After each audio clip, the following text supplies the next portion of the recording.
All right, welcome everybody to another Zoom call. It is 19th of October, 2022. How time flies.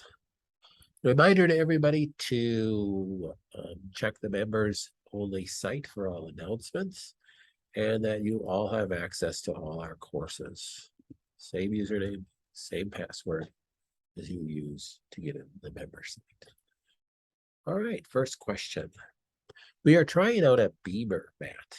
A Beamer mat is a PEMF mat. It's a low Gauss PEMF mat. Do you recommend them? Why or why not? What would be the possible benefits for my husband who has Parkinson's and myself? Stage 1 breast cancer, fully removed, no known current cancers.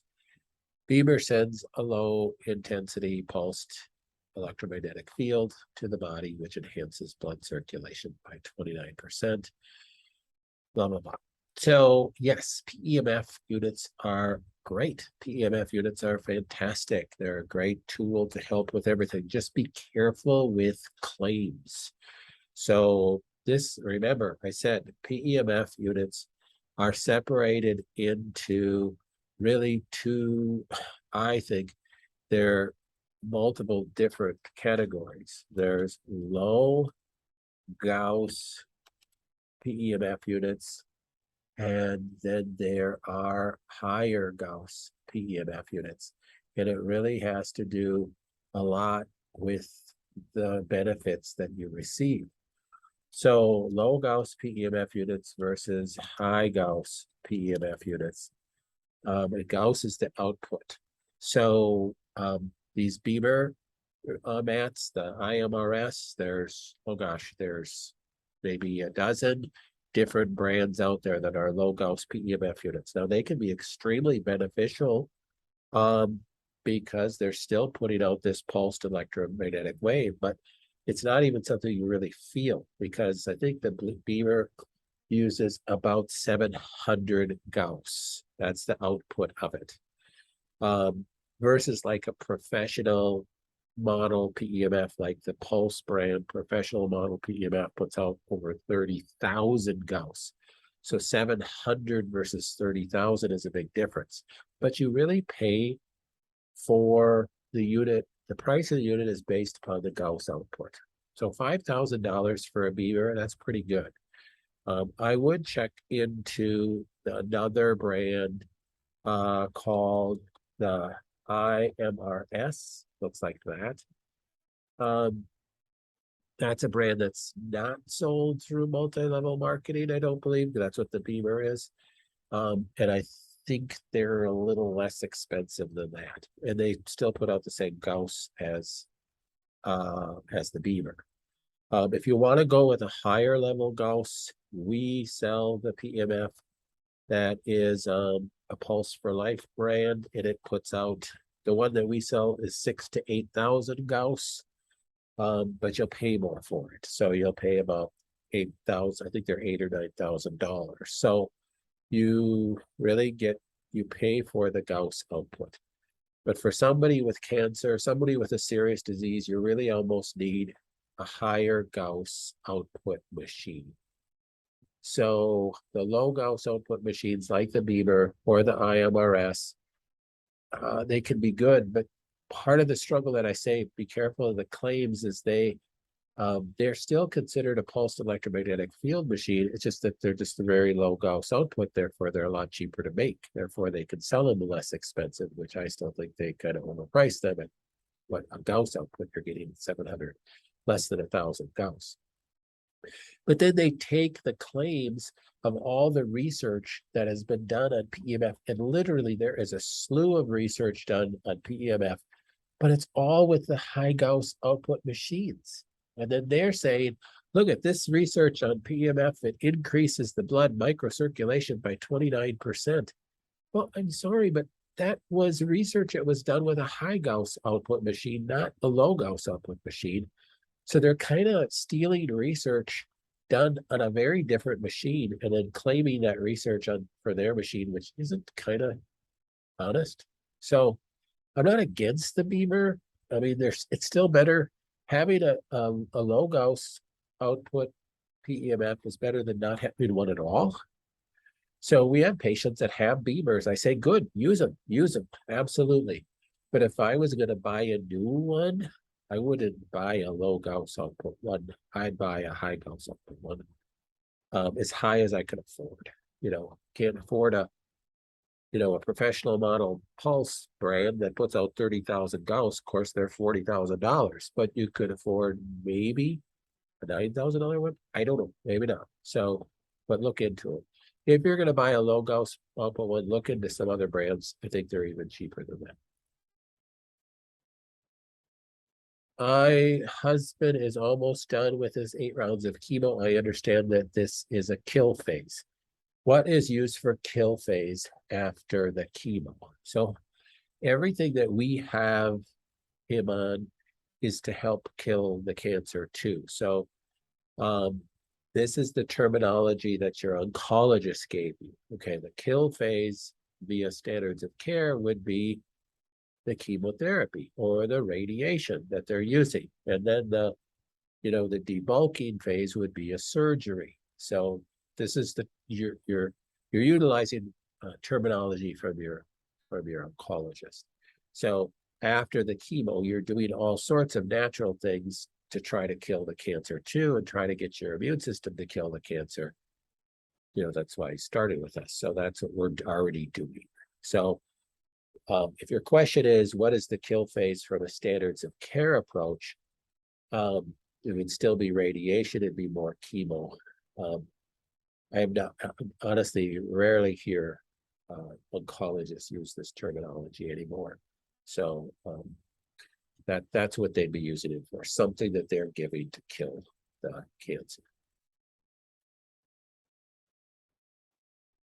So this person shared an article from Dr. Judy Mikovits about HIV and retroviruses. So it was really on retroviruses and mRNA viruses and how absolutely dangerous they are to our body. So this is the question. Maybe the things in this article are old news. I know you're familiar with the work of Dr. Judy. It's a long article, but touches on potential cause of so many things, including cancer, chronic Lyme, etc. Wondering if any of the substances you test for us would be antiretrovirals, as she mentioned, as effective natural treatments. So effective antiretrovirals, number one category of effective antiretrovirals is to stimulate what are called Treg cells. So a Treg cell is an immune cell that calms that immune response. So what happens with retroviruses and mRNA vaccines, like the vaccine that was recently pushed, it is still being pushed, is it stimulates an immune response that could be a hyperimmune response that could really damage cells and could actually lead to an autoimmune disorder where you're making antibodies against self-tissue. So in order to combat that, you want to upregulate your Treg cells, or also called Th3 cells. So your T regulator cells that's what reg is short for, regulation.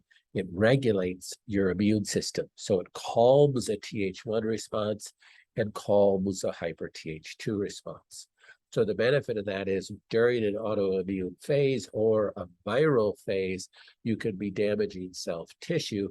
And by stimulating Treg cells, you're calming that autoimmune response down. So what are some natural things that calm that down that are natural Treg stimulators? Well, vitamin D is probably your most known Treg stimulator.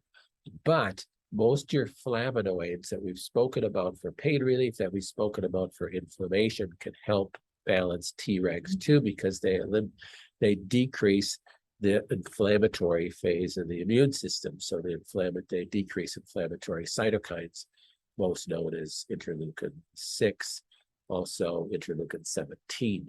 So those are the inflammatory immune responses that you want to calm, and your Treg system will do that. So what would you use for natural T regulation, stimulation? One would be vitamin D. Another would be all your flavonoids, which are curcumin, resveratrol, EGCG from green tea extract, your quercetin, your stinging nettle, things like that that you'd use to decrease inflammation would also be beneficial. I have hemorrhoids for years, and they would bleed at times. However, I now bleed with almost every bowel movement. I dealt with severe constipation during chemo. Is it safe to continue doing coffee enemas? Well, it's yes and no. So if you're bleeding from the hemorrhoids and you're inserting the tube in your rectum and it's irritating the hemorrhoids, then I'd say no. But if you're saying, well, no, it's not, the tube is not irritating and that's not the issue, then I'd say go ahead. You'll have to kind of discern that for yourself. But if inserting the tube is what is majorly causing irritation to the hemorrhoids, that's just going to cause further inflammation and make those worse. So no. Definitely you want to look at our constipation know-how sheet. Also look at that the detoxification course here, because the detoxification course, remember you have free access, use your username and password that you use to get into the membership site. A detoxification course lays out the 7 phases of detoxification, and it's phase 6 of detoxification that you want to be aware of. Phase 6 has to do with bowel elimination. So in that course, I lay out things that you want to take to help with elimination, to soften your stools so you're not buried down when you're going to the bathroom. You're not having any constipation issues, and you're keeping very loose stools. So your main things for that would be what are called phase 6 assist, which is our private label of a product that has an aloe in it called Cape Aloe that will really help with constipation, probably more than anything else that you've ever taken. Several other different products depending on what kind of issues you're having and how bad your constipation is. So look at 7 phases of detoxification course, and I think that will be a good help for you right there. So you'll find that on our website, top of our website, you'll see courses. I am alternating antifungal meds that had been sent home with me from the hospital to address a fungal cough, so a fungal infection in her lungs, plus using cordyceps. Remember I said how cordyceps mushroom is so good for your lungs. Alternating olive leaf, which is good for fungus, nystatin, diflucan, and noxaphil. Wondering if you're able to prescribe at all, looking to get a Sporanox prescription.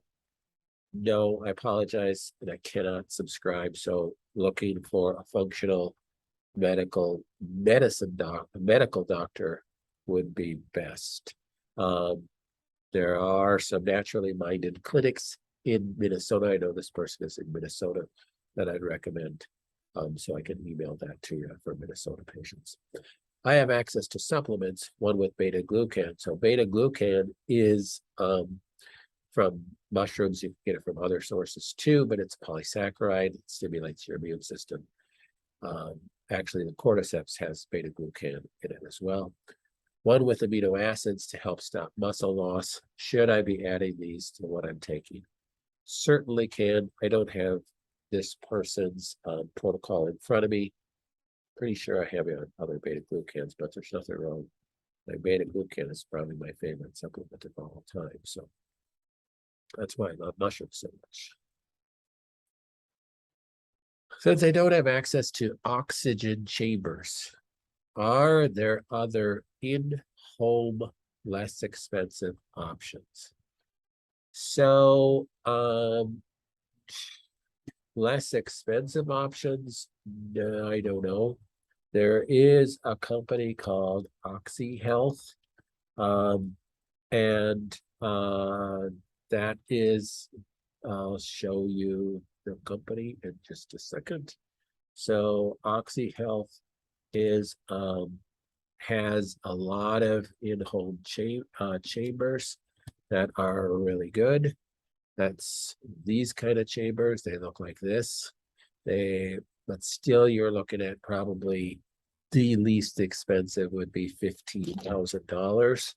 But I do know that if you do contact Oxy Health, they have a lease to own option that you could just use as a rental. You could use it for 6 months and send it back. So look at oxyhealth.com.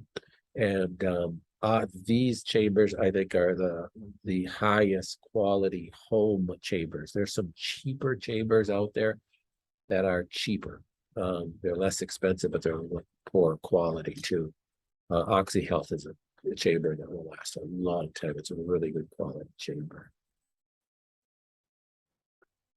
I'm thinking about using a new supplement called Life One. Ingredients include coconut oil, grapeseed oil, chrysin, turkey tail, phosphatidylcholine, mulberry, phosphatidylserine, dim, turmeric, green tea, rice bran. Rice bran would be just a filler, quercetin. I've already taken a few of these. Is it redundant? Yes, no, maybe. I mean, lots of times people are asking me to reduce their supplements. If you're happy taking those and you feel led to that, I feel there's nothing bad in that. Those are all good things. Um, so you certainly can do that.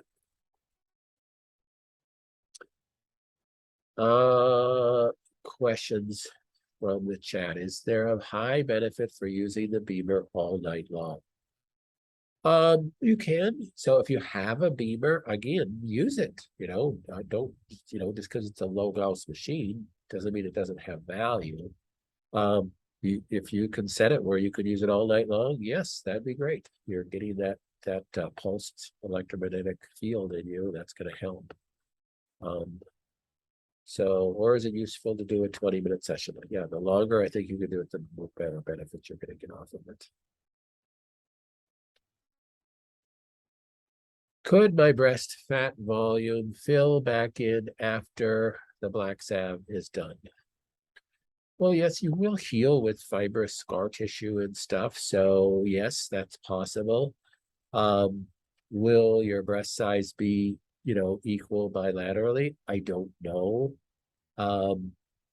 Yeah, that's, we've had other people do it that it did not fill back in. We've got other people. It depends on the size of their breast, makes a big difference too. Is this B supplement okay for me? I'd have to look at that. Let me look at that real quick. The B Supreme from Designs for Health. The only thing with that is that does contain 5-methyl tetrahydrofolate as the folate, which for people without cancer, that would be the right type of folate, and it contains methylcobalamin for the B12. Now, understand, I talk a lot about this in the genetic stuff, but we need methyl groups. They're essential for us because methyl groups help turn genes off. That's the main thing that a methyl group does. And so these supplements, the folate is and in this supplement is 5-methyl tetrahydrofolate. It adds a methyl group, so you get the benefit of the methyl group. And the B12 is methylcobalamin. So it's bound to a methyl group. Problem with methyl groups with somebody who has cancer is if you get excess methyl groups, you could basically be over methylating and you risk turning genes off that you don't want to turn off. That is, tumor suppressor genes. So remember, in each of your cells, you have tumor suppressor genes. Tumor suppressor genes, you've heard probably the most about tumor suppressor genes with the BRCA gene. Now, the BRCA gene families has dozens and dozens of different BRCA genes, and they act as tumor suppressor genes. The most research is the TP53 gene. That's another tumor suppressor gene. There's numerous tumor suppressor genes. What do tumor suppressor genes do? So when a cell starts to replicate too rapidly, i.e., act like a cancer cell, the tumor suppressor genes are supposed to turn on and stimulate cell death, apoptosis. Some people with a lot of defects in their tumor suppressor genes can have a reduction of that action taking place, meaning if I have a BRCA gene defect and I have the BRCA gene defect, remember, a defect in the tumor suppressor genes never cause cancer. But if I have cancer starting to grow, my tumor suppressor genes, if they have a lot of defects in them, will probably not function as well, and will probably not function as well by turning on cell death pathways. So if you use a lot of methyl groups, you will also overly turn those genes off. So I don't like giving cancer patients supplements with methyl groups. That's why if you have a B12 deficiency, we typically recommend either hydroxycobalamin or adenosylcobalamin, not methylcobalamin, because methyl groups will help turn off tumor suppressor genes. And most of our cancer patients are eating real well, are eating more green leafy vegetables than they ever did before on their new diet. So they're getting plenty of natural methyl groups. I don't see any reason to be over methylating this person. The only time that I would override that logic if this person was pretty much in a very stable state with their cancer, they're doing really well, and we look at their blood work and they have elevated homocysteine. So elevated homocysteine, you want to use the B vitamins and the methyl groups to help with high homocysteine levels. So if a person has elevated homocysteine, then I would override that. And if they're doing well with their cancer. So I would override that because elevated homocysteine can etch your endothelial cells, that's the cells that line your arteries, and can cause excess plaquing because of that etching. The cholesterol is trying to repair that etching and could cause heart disease, coronary heart blockage. So you don't want high elevated homocysteine levels. You need more methyl groups. The only other caveat to that, if the person was doing really well and genetically they had a double allele defect on their 2 MTHFR genes, then I'd say maybe we should add some methyl groups. But even a cancer patient, if they have a double allele defect on both their MTHFR genes and they have cancer that's growing, I still wouldn't give methyl groups.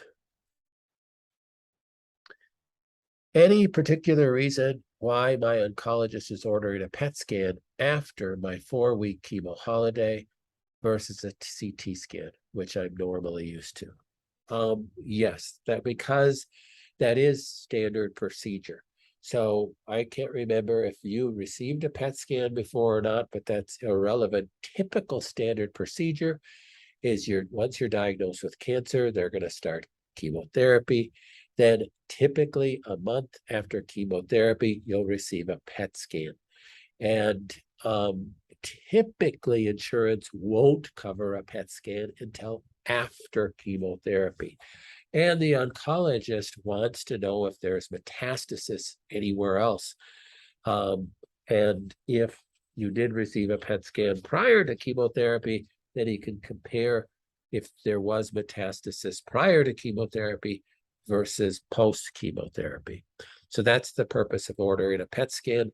Again, the value of a PET scan is that you're going to see if there's an increased level of metabolic uptake of the glucose from the PET scan in all throughout the entire body versus a CT scan, which is just looking at structure, tissue structure, in the area of the CT scan, and it's regional. So a CT scan is regional, meaning we're going to do an abdominal or upper abdominal CT scan, but a PET scan is throughout your whole body. I've heard the Care Oncology Clinic uses off-label drugs for use of cancer. Yes, they do. Care Oncology protocol uses off-label drugs to help block fuel pathways. So we have a number of patients that are using a portion. I don't know if I have anybody that's using a full Care Oncology protocol right now, but that's from Dr. Jane McKellen's book about blocking the fuel pathways of different cancers using off-label drugs. That's so Care Oncology is just using her protocols. I do have a number of patients that are using several of the off-label drugs to block those pathways. Again, would it be something that I would do? Well, yeah, if I wasn't doing well and I was crashing, yeah, I would give that a try. If I was stable and doing well, I don't know that I would go that way because those drugs also have, secondary side effects. So any of the most drugs have side effects that like you listed in here, doxycycline. You start taking an antibiotic, you wipe out your flora and your body. I mean, there's some serious side effects from taking doxycycline on a regular basis. So just got to weigh those out. If you're doing well, I don't know if I'd go down that pathway. If I wasn't doing well, then I might, be praying about and choosing that pathway.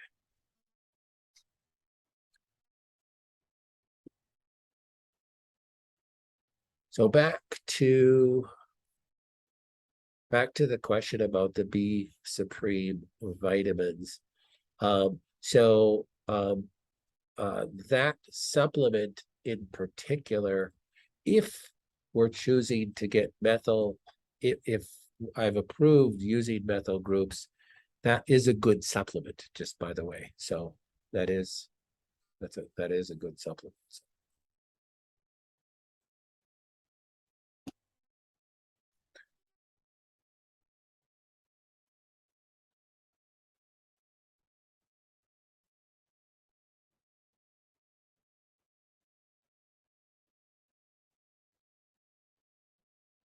I bought a probiotic not realizing that it contains dairy. Is that okay to take? Yes, there's not enough dairy in a supplement, even if it was a capsule filled with milk, to make a difference in driving a cancer. So don't worry about that. So like when we put you on a diet to go dairy-free, we want you to stay dairy-free, not for an allergy to casein that you could react to, but because it is an issue with driving your cancer.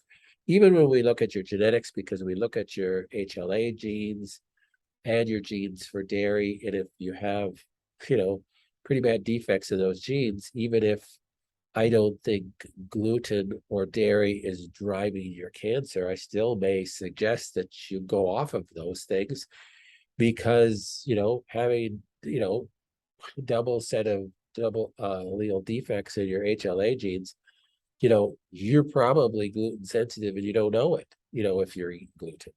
So maybe it's not driving your cancer, but it's secondarily causing this ramped up inflammation throughout your whole body and could be making it more difficult for you to heal your cancer. So remember, there's a whole category of food sensitivities that if let's say I have a gluten sensitivity and I keep eating gluten and I don't know I have a gluten sensitivity, it's going to cause inflammation in my brain. It's going to cause systemic inflammation, and it's going to make it more difficult for my immune system to kill cancer than if I stayed off of gluten and calmed that whole inflammatory process down. So you're trying to, attack the situation at multiple levels. It's hard to kill a growing cancer when your body has to deal with, fights at other fronts. So there is value in doing a food sensitivity panel, and the only one that I would recommend is the Cyrex panel. So Cyrex panel is the array 10, or if you want to just check gluten and dairy, it's the array 3X and the array 4, but the array 10, if you're already gluten and dairy free and you're staying away from those things because you've read enough and you're smart enough, which I think everybody should stay gluten free, then getting a Cyrex array 10 done. You can order that right through our store. We send you the kit. You have to go get a blood draw somewhere. These are blood draw kits. So you have to get a blood draw locally, and then we get the results, and then we'll let you know. And we'll go over it together. It's really easy to read. But I go through the Cyrex testing heavily on the Lyme course. And I'm going to actually have a autoimmune course that goes over food sensitivity testing and testing for mold and other things, which I think is wise for cancer patients too. But if you look on the Lyme course, I think it's in module 3 or 4, I go over food sensitivity testing ad nausea and go over autoimmune diseases and food sensitivities with autoimmune issues ad nausea too. So there's a few fairly technical videos in there that you might have to listen to a couple times, but it really helps explain the whole idea that I'm talking about. If you have this chronic inflammatory response due to food antigens, even though it might not be a driver to your cancer, it's certainly not helping you heal from a serious disease because your immune system is fighting the battle at multiple fronts. So do consider this at least as a wise choice in some instances. So your diet is so important. Where oncologists will say diet has nothing to do with cancer. Diet, that's the most idiotic, unintelligent thing that I can imagine, because your diet has to do with so many things, everything. What you're consuming, whether it's toxic food or nutrition, your body has to deal with. To say that has nothing, that's just idiotic. So, you want to decrease your overall inflammatory response as best you can. Cyrex testing is the way to go for that. And I explained in some of those videos why it's the only lab that I recommend. We do have a couple other sensitivity labs on our store, but I don't recommend them. So they're just less expensive for the average person that doesn't have a serious disease. It's fine. But if you want to really get better, you want to do antibody testing that's going to measure foods in cooked and raw situations and measure the peptides, which are the portions of the protein in foods, because that's the most important thing, especially when you look at gluten and dairy. Also, the clinic's Facebook page has a recent video. The Facebook page is circulating videos from that I've ever done. And, I have, 700 videos out there, maybe more. So I apologize for that. The IVG test is no longer available. But thank you for telling me that.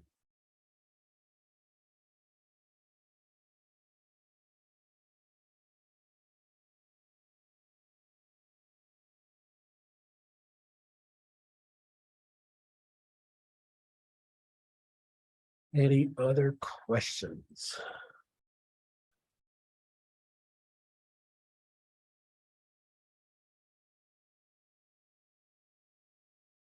We haven't received the initial genetics test yet. Tell us if we need Cyrex 2 after that. So the genetics test is going to test for defects that predispose a person to dairy and or gluten sensitivities. Another gene has been linked to a few other things too. So when we look at the genetics, it doesn't tell us you have food sensitivity. It just tells us you have a greater chance of having a food sensitivity. But the truth is, food sensitivity really can be completely independent of genetics, because a person can have no defects on their HLA genes, but have array gene gluten sensitivity, because it's not a genetic component, it's really a component of health of the person's gut border. So if they have leaky gut syndrome, they're going to have peptides of gluten. That means portions of the gliadin protein that are going to get across the gut membrane into the blood, and the immune system is going to look at it and go crazy because it was never supposed to get across. It got across because of the damaged gut border. And then your immune system is going to fire an immune response against it. And of course, it'll never die because it's simply a protein or a portion of a protein called a peptide. And then your B cells make antibodies against it. Now you got circulating antibodies against peptides of gluten. So every time you eat gluten, you fire this inflammatory response in the gut, in the body, everywhere. You have this inflammatory response. And worse with gluten and dairy is you have gluteomorphine and casomorphine receptors in the brain, so that if you do have an inflammatory response any place, you're going to cause inflammation in the brain. So that's why I say inflammation of the gut equals inflammation of the brain. It's neurological and it's chemical. So and it's proven with literally hundreds of research papers. So while there's value in looking at the HLA genes on your genetics, that itself really just gives you clues. So if you have defects on there, I will recommend that you go gluten-free or dairy-free, even though I didn't recommend it in the initial testing. But that's just one little piece. It's really better if you just go gluten-free, that would be the smartest thing to do. That's why when you see a lot more autoimmune patients, I wouldn't really do the Cyrex 3X or 4, because those are testing for all the peptides of gluten and any other cross-reactive foods. Because I would make people go gluten and dairy-free regardless. You want to decrease the inflammation in your body, and you have inflammatory response like, especially some early dementia or Parkinson's or arthritis or inflammatory bowel disease. You have inflammation going on in your body. You got to decrease that inflammation, and you have to look at food peptides. So everybody's got dairy gluten-free. Then secondly, the Cyrex 10 gives you 180 other foods. So that's what I would use, the Cyrex 10 all the time. That's the array 10 that measures all the other foods, because you're already going gluten dairy free. Well, we want to see any other cross reactives. Are the highlighted genes on my summary the ones that are defective, or are all the genes listed in the summary defective? Nope. Only your highlighted ones. Now you have defects. I've never seen anybody, there's never been in the history of creation, except for Adam and Eve, that they have no defects in their genes. So environmental factors cause defects. But I'll guarantee you, if you had the ability to measure your grandma and grandpa's entire genome, they would probably have a 10th of maybe your great grandma and grandpa, maybe a 10th of the genetic defects that you do, because our environment has been even greater poisoning that has affected our genome in the last 40 years. So so when I highlight or Ann highlights, one of us or whoever's doing them, the genes that we want you to take interest in, those are the ones where you have the greatest amount of defects, or defects on certain ones in the family that are more important, that have been researched. And those are the ones you need to pay attention to. Just the highlighted ones, not the other ones. So just look at the highlighted ones. We don't delete all the other ones because you want to read about them, so it's just the highlighted ones.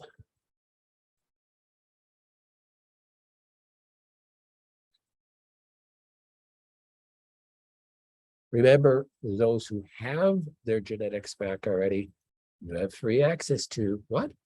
Our Read Your Genes course, where you get a plethora of information for your genes, more than you've ever wanted to know, and we keep adding to that on a weekly basis. So go to that course and read more information.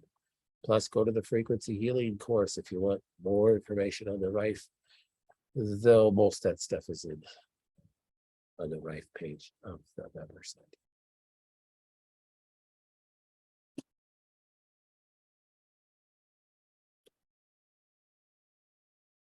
All right, any other questions?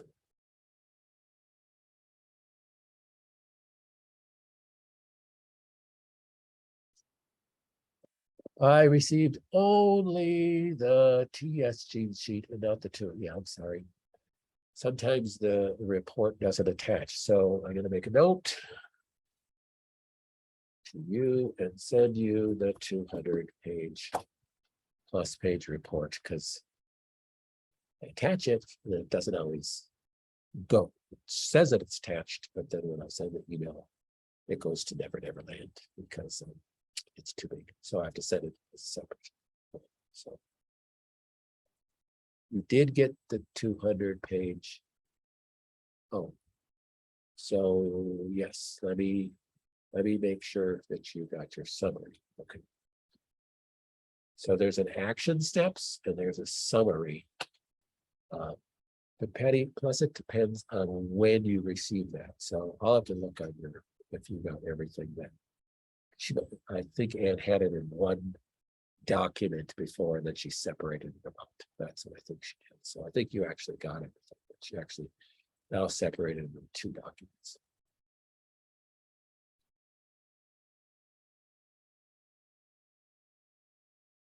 All right, our verse for the day is a reminder: for the message of the cross is foolishness to those who are perishing, but to those who are being saved, it's the power of God.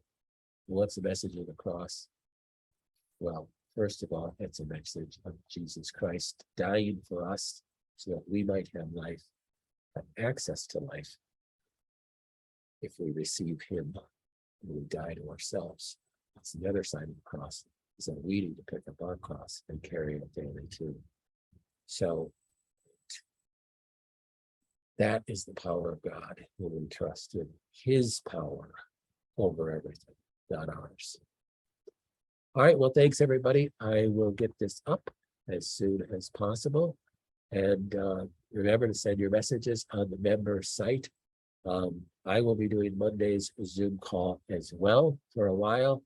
And if you were not on Monday's call, I'm going to share news about Anne. The reason why she's not doing Monday's call right now is her son was just recently diagnosed with leukemia.